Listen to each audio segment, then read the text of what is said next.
The RotoViz Overtime Dynasty Re-Animators Series Part 3. It is the third episode as we kick things off here, talking through the roster that we adopted over at the FFPC in the $250 FFPC RotoViz Triflex Dynasty League. Shawn, we had an interesting show when we talked through on Tuesday some of the players and questions that have been sent in by some of the RotoViz Overtime community, talked through those rosters. Give me some ideas for today's show. We talked quarterbacks last week. We had talked about potentially going through another position group today on the show, as it will take time to build up those relationships, get those trades starting to move, trade offers coming in. But I think this is an interesting way to talk through it, that will get everyone involved with their teams, with their thoughts on how we're thinking about these players ahead of the season. But we also want to add in strategy and thoughts as we go through them. And some of the notes that I took when you were doing some of your soliloquies, Shawn, on the Tuesday show were around patience, having the patience to let those teams develop, for the players to develop, but also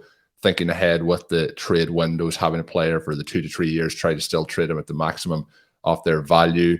And I think that fits in with some of the players that we're going to discuss today that are in our running back core.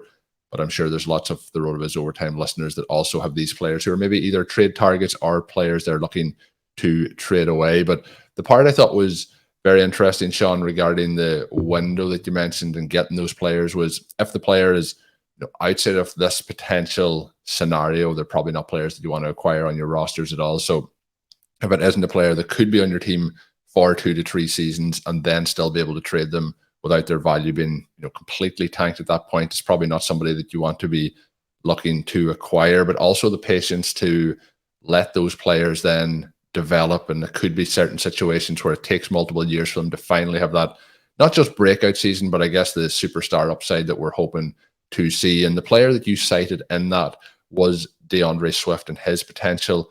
One of our listeners, Daniel, had traded him for a 2024 first round pick, which we both agreed was a fair and very good offer to take. But DeAndre Swift is also somebody who is on this roster that we have taken over. But you also said that he is potentially in a situation at this point as to when Austin Ekeler was behind, or sharing that backfield with a Melvin Gordon, and then had the true breakout. And I think part of the disappointment this season as well around how DeAndre Swift was used, or when he played, was obviously we see Jamal Williams getting into the end zone over and over and over and over again, and we're wondering that, can DeAndre Swift get some of these crumbs, please? But there is the situation where the roles not reverse, but if we don't have a fully healthy Jamal Williams, those situations are going to Swift, and then that value is through the roof. But there isn't many running backs that have come into the league in recent memory who have the skill set and the profile that we see with a DeAndre Swift, and the upside is truly that elite running back level. So I think from a PPR perspective, he is still somebody who is very interesting. I think he has the long-term profile to still have that success that you mentioned, but there is also the concern of how the team did use him in 2023, the injuries he had in 2022 when he was on that really strong stretch, and then obviously missed the majority of the second half of that season. So Shawn, I talked through a lot of stuff there, and I want to get the Ekeler versus Swift thoughts really fleshed out. But our running back core on this roster, as we start to go through it and talk through it today, I think is in an interesting spot. So we have DeAndre Swift, we have Antonio Gibson, we have Raheem Mostert, we have Damian Harris, and we have Alexander Mattison. Some players who will potentially change teams this year, some players who are kind of in that veteran category, but still had success at certain points off this past season. And then DeAndre Swift at the top of that, as I mentioned, there still has that elite potential ceiling for him. Do you want to start off with the running backs that we have, or I think we should jump into, in case I'm misrepresenting the Ekeler versus Swift thoughts?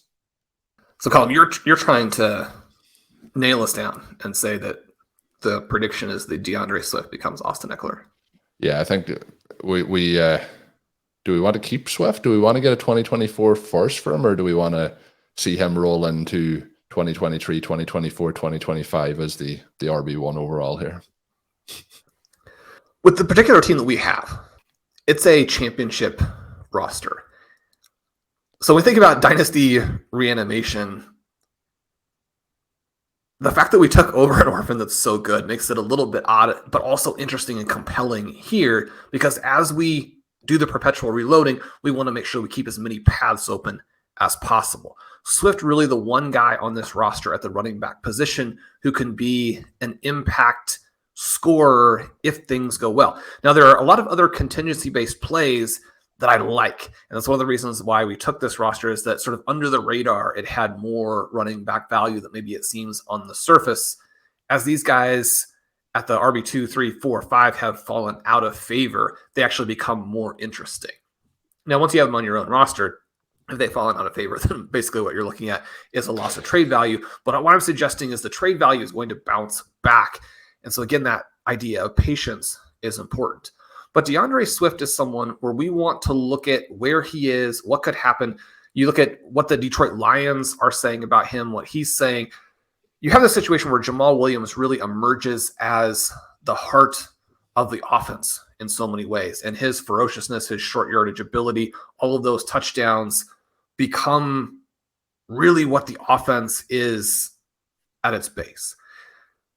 It's unfortunate if you have a star player who is not the heart of the offense, because that creates some problems in terms of losing those high value touches. Jamal Williams, one of these guys who at the very top of the NFL in goal line carries, even if we don't expect that to carry over. And among other things, obviously Jamal Williams is a free agent. But if the Lions try to create an offense in 2023 that resembles what they did this year, taking a little bit of the difficult touches off of Swift's plate, then it makes it harder. Because one of the things that has launched Austin Ekeler is he scored a ton of touchdowns. If you don't have that touchdown upside, then you're not going to be Ekeler. And that is one of the huge differences here.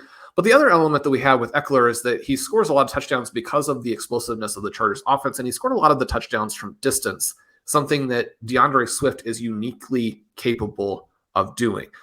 When we pull up the Detroit Lions and we look at them for 2022 and think back to what the thesis was for drafting DeAndre Swift in the first place, you look at his overall yards per attempt, a stat that people in many cases like to sell. But when you look at Swift and you look at the names that he's up there with, I think it's fairly straightforward that he's one of the best and most explosive running backs on a per carry basis in football. The names who are ahead of him in terms of yards per carry are going to be guys like J.K. Dobbins and Khalil Herbert, obviously a trendy name. James Cook, somebody that is a huge breakout candidate this coming season, but in many ways has a much more limited overall path, even than Swift does, sharing time if he continues to do that. Breece Hall, Rashad Penny obviously with a limited number of carries there because he got hurt again, but before he got hurt, he demonstrated that upside. When you're thinking about Swift in that sort of Breece Hall mode, again, there just are very few backs who can live up to that.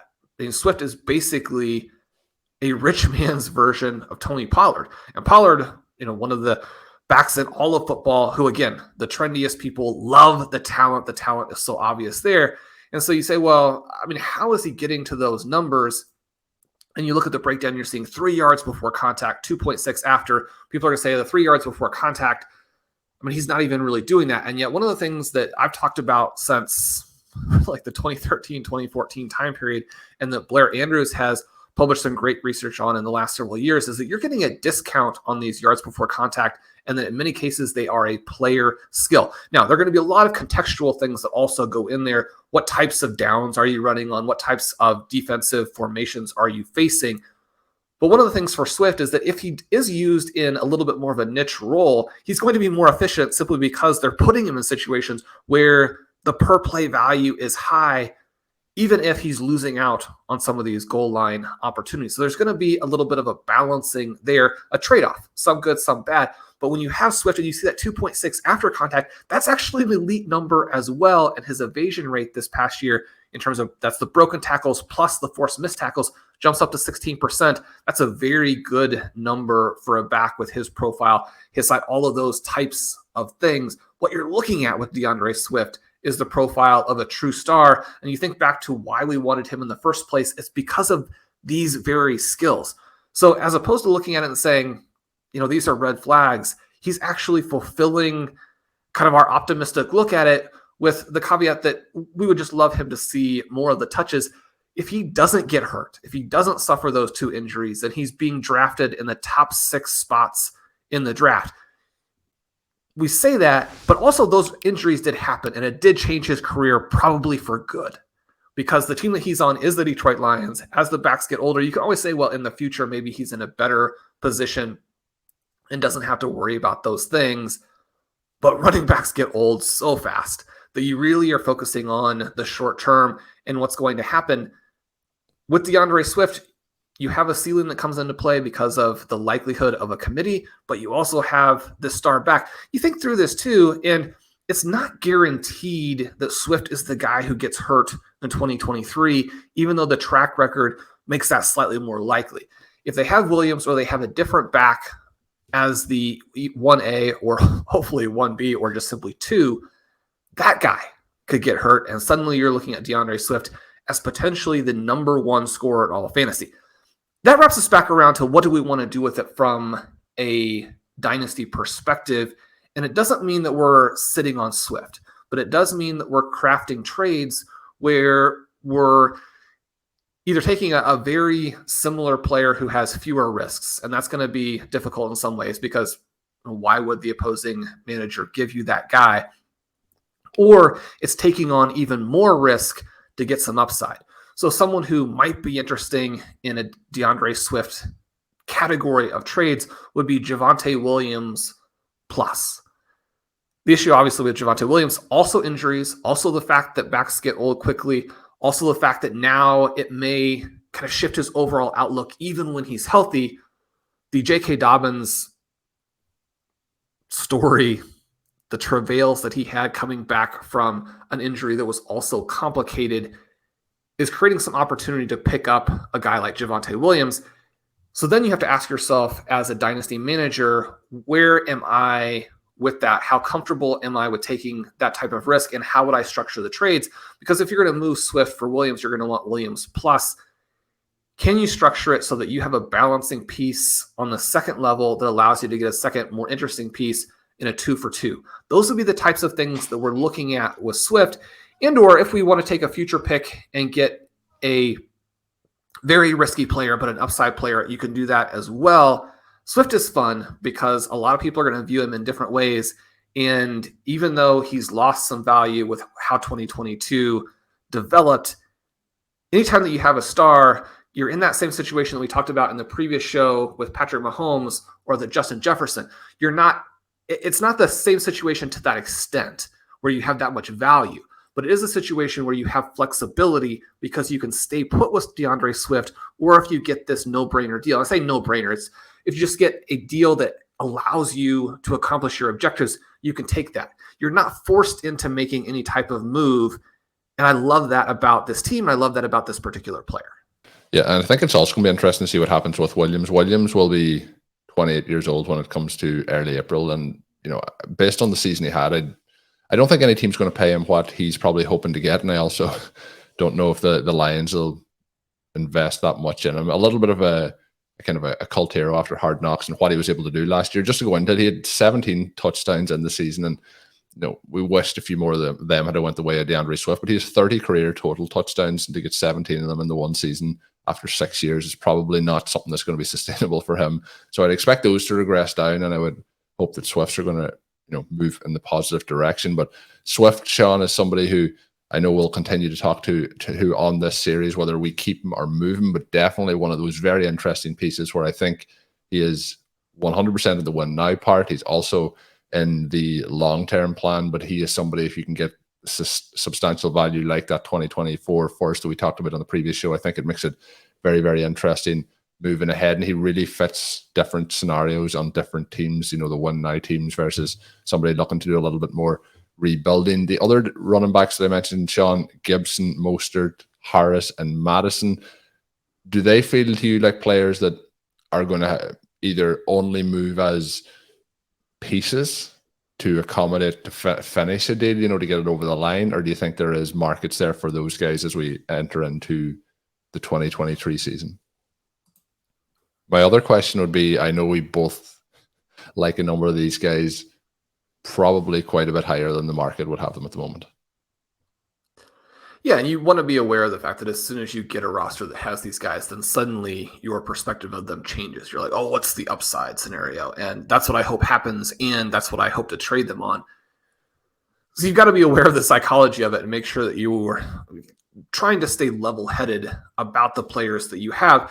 But this is an interesting group of guys because you have players in Damian Harris and Alexander Mattison who could end up in very positive situations in free agency.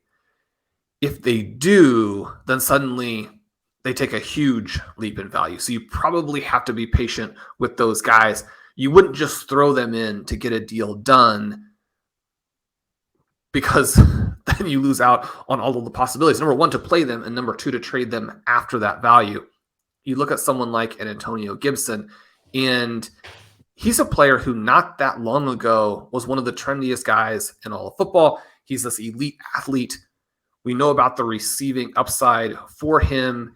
And because of the elite athleticism, he can be explosive. He also was a player who, back when he came into the league, was very good in the red zone. There are scenarios in which he becomes next year's version of Miles Sanders, just as a potential example. You're looking at these Washington team, and there's a pretty decent likelihood that they try and emulate parts of what the Eagles did this season, parts of what the Baltimore Ravens have done. Now, you hope it's a little bit more Eagles than Ravens, but the backs here could be interesting even in a committee. And obviously, Brian Robinson was a player who immediately captivated the imagination of the coaches, had a very solid rookie season. But we go back and look at what actually happened this year. You have the 48 receptions for Gibson, just 9 for Robinson. Gibson, almost twice as many high-value touches per snap. Robinson, a player who could take this step forward. And so we're not just saying that those stats are set in stone and create a destiny that these guys can't move off of in any way.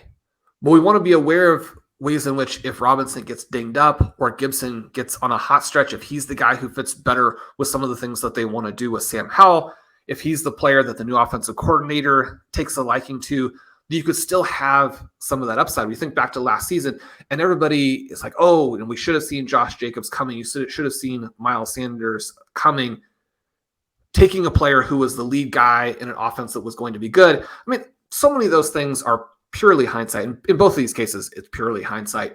But you want to be aware of players who could have a similar type thing happen, even if it's not to that extent.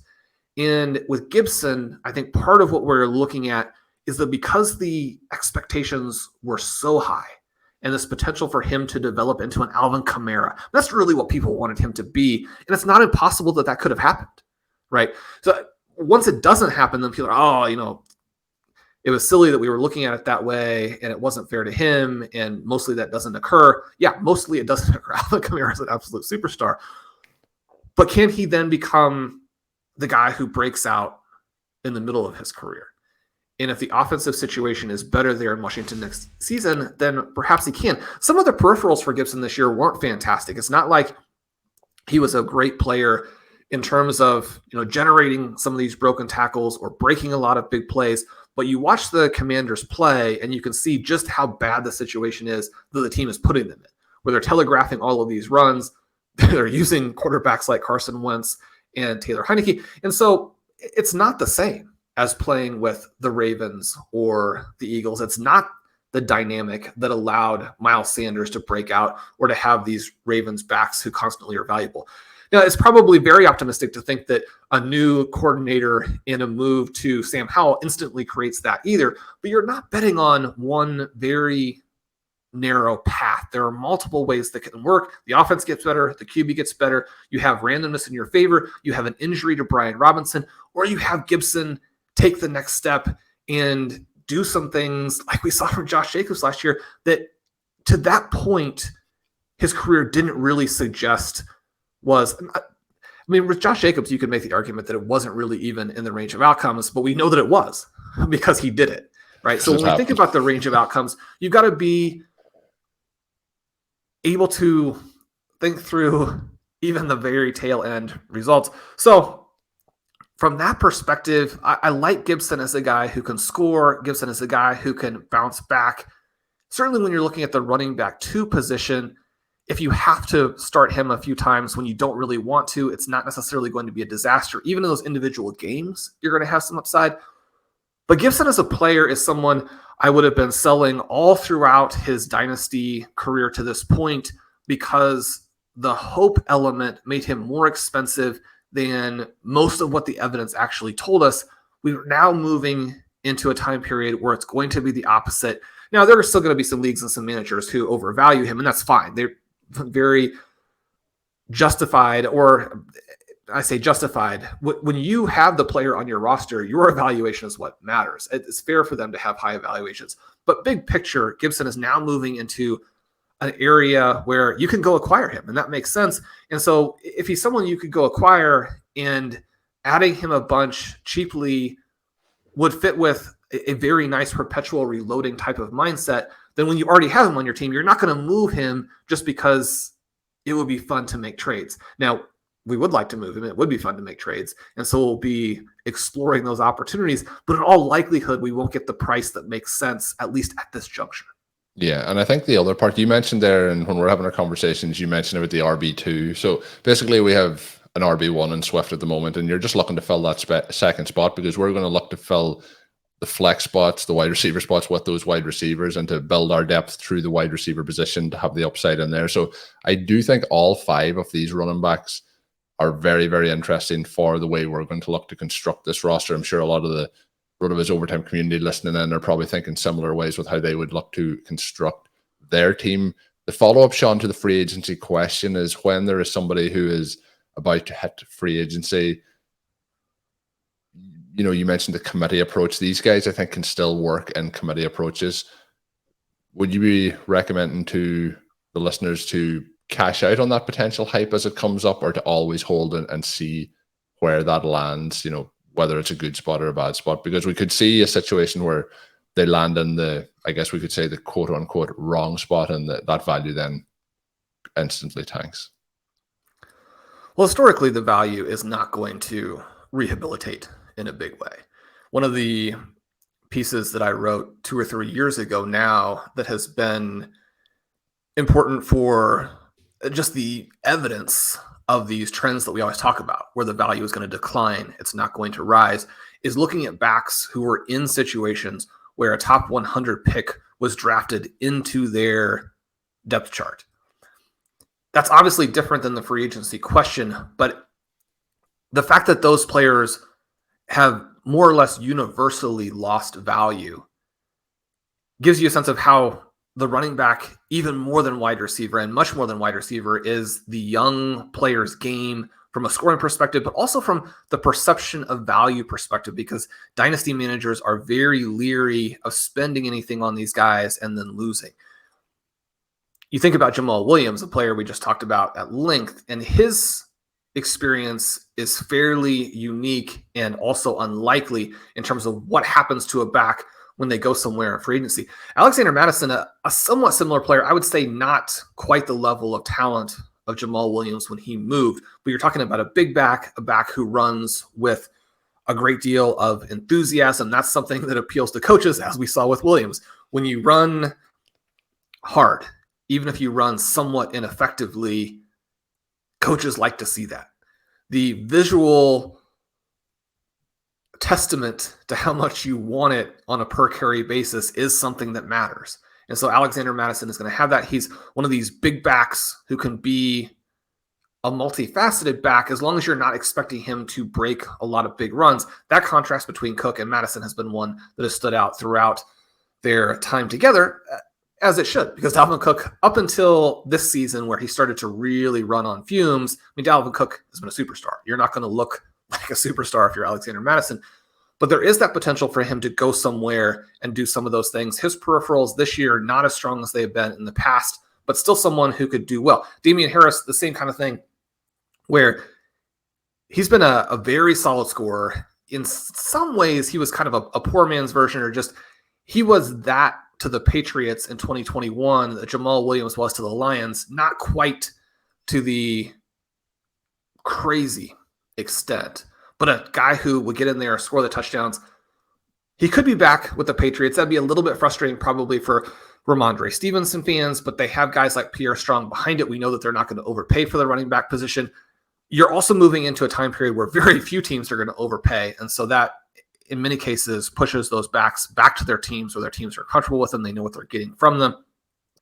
If Damian Harris is back with the Patriots, then you have all of that touchdown upside. If he goes into a situation where he could be a starter, most of the things that we've seen from the two players throughout their career would suggest that there's not a huge talent gap between a Damian Harris and a Josh Jacobs. He lands in a situation where he can be Josh Jacobs because of the opportunity. Then again, you have this value bump. Running backs are almost always the sell high, buy low types of players. And a little bit like with the stock market, you're thinking, well, if it were that obvious, then everybody would do it.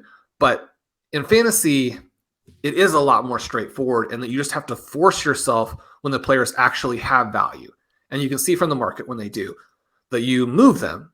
And when they don't, you try and buy all the contingency-based upside. You buy all of those scenarios that are not currently priced in because they're not particularly likely. And you say, well, if they're not particularly likely, then why do you want the player? But you're talking about your bench. And if you can stack talented backs on your bench because they're either blocked or because they've gotten that little bit older, then you're going to do that. Again, making sure you're managing your expectations. You can't do that and then think, okay, I'm going to have league-winning outcomes from these guys. You still are going to need to address the position at the top level and then look for those guys to build depth. If they break out, and by breakout, it'll also be a bounce back. If they score, right? If they could be the guy, then they can go into that flex position, or they can be immediately traded at that point. So we want to buy low, sell high at running backs. That's going to be our, you say very straightforward, but it's going to be our overarching strategy at the position, both now and in the future. Yeah, and the tricky part, Shawn, for that, for a lot of people listening, and I'm sure is going to be like, sometimes you're buying low because these are players that not nobody wants, but that they're not the appealing, popular players to get. And that can be tricky when you're making some of these moves. So I'm looking forward to, as we make those moves, sharing them with the RotoViz Overtime listeners, and they'll be able to give us their thoughts and how they think of them. But yeah, looking forward to starting to really get into the moving pieces part of it. But if you are wondering who is at the top of Shawn's Dynasty running back rankings or at any position, you can find them over at rotoviz.com. If you haven't already signed up for a RotoViz NFL Pass, you can do so using the code RVRadio2023 at checkout. That will save you 10% off a RotoViz NFL Pass for 1 year. Perfect time to do it now, ahead of the NFL draft, ahead of all the different content that is going to be up on the site, get you access to all of the content and tools, and set you up for the 2023 season. Get those Dynasty rosters into perfect shape. I do want to mention again, Shawn, as we get ready to finish up today's show, I did plug this on the Tuesday episode. We will be doing a RotoViz Overtime Listener League over the next couple of weeks. It will be taking place on the 26th of February. FFPC tournament entry for the Never Too Early contest over there, $35 entry. 26th of February at 1 p.m. Eastern. So let me know if you're interested. Send over the details to me on Twitter at Overtime Ireland, or emailed over at overtimeireland@gmail.com. We'll try and set that up, draft against myself and Shawn, and see if you can take down not just our 12-person league, but the entire FFPC contest. That is going to do it for today's edition of RotoViz Overtime. As always, drop us a written review on your favorite podcast app. We would appreciate that greatly. But until we are back next week, have a good one.